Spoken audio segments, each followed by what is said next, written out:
Development అనేది continue process అది. నేను నీ ఇంట్లోకి వెళ్ళి ఇస్తున్నావా, నీ జీతం తీసుకోకుండా పనిచేస్తున్నావా, లేకపోతే నీ ఆస్తులు అమ్మేమని ఇచ్చినావా? So it's very wrong, very wrong.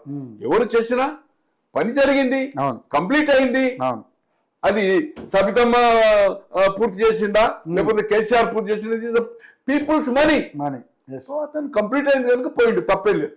కానీ ఆ ఠాగూర్ ఆడిటోరియంలో ఎవరున్నారండి? కాంగ్రెస్ కార్యకర్తల మీటింగ్ చెప్పున్నది ఎవరండి? దయాకరు ఆయన వైఫ్ ఏంది, అక్కడ మన నరేందర్ రెడ్డి ఏంది, కోదండరామ్ ఏంది, ఆ మీటింగ్ ఎవరిది, ఆ ఫంక్షన్ ఎవరిది? మీరు ఏమైనా ఇన్వైట్ అయితే డయాస్ మీద కూర్చో. You can't attend the meeting. ఆయన ఇప్పుడు ప్రొఫెసర్ గా లేడు, ఎమ్మెల్సీగా ఉన్నాడు. ఈయన ఎమ్మెల్సీగా ఉన్నాడు. Is not a student, is not a professor.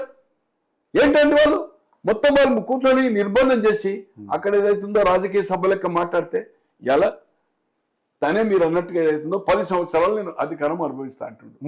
అసలు అక్కడ రాజకీయ ప్రసంగమే ఉండదు. కేసీఆర్ అంటే టిఆర్ఎస్ మళ్ళీ వస్తే ఈ యూనివర్సిటీని ముక్కలు చేసుకొని అమ్ముకుంటాడు. అసలు మీరు 10 ఏళ్ళ కనుక మీరే అంటుండ్రు కదా.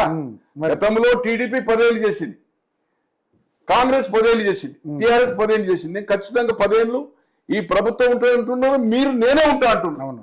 మరి భయం అవుతున్నట్టున్నది మీకు చూస్తుంటే. సో టిఆర్ఎస్ ఎక్కడ వస్తుందని. ఇది ఎన్నికల ప్రసంగం చేయొద్దు. You should be dignified.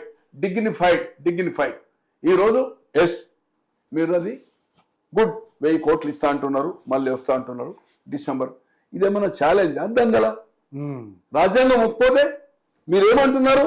Vice chancellor చెప్తున్నాను, కమిషనర్ చెప్తున్నాను, ఒక్క పోలీసు అని పెట్టద్దు. ఎట్లా పోతావు? యు ఆర్ ద ముఖ్యమంత్రి. ఇది రాజ్యాంగం కర్మ హక్కులు. మీకేదైనా జరిగేతుంటే they will be suspend. Police అధికారులు సస్పెండ్ అవుతారు. ఒక అంగరక్షకుడు గన్మెన్ ఉన్నాడండి, నాకు ఎమ్మెల్యేను మంత్రి ఉన్నాడు. నేను వితౌట్ గన్మెన్ ఎక్కడికో పోయినా, అక్కడ కష్టమని పొడిచిండు, పొడితే ఇమ్మీడియట్ సస్పెండ్ అవుతానండి. ఈ విల్ బి సస్పెండ్.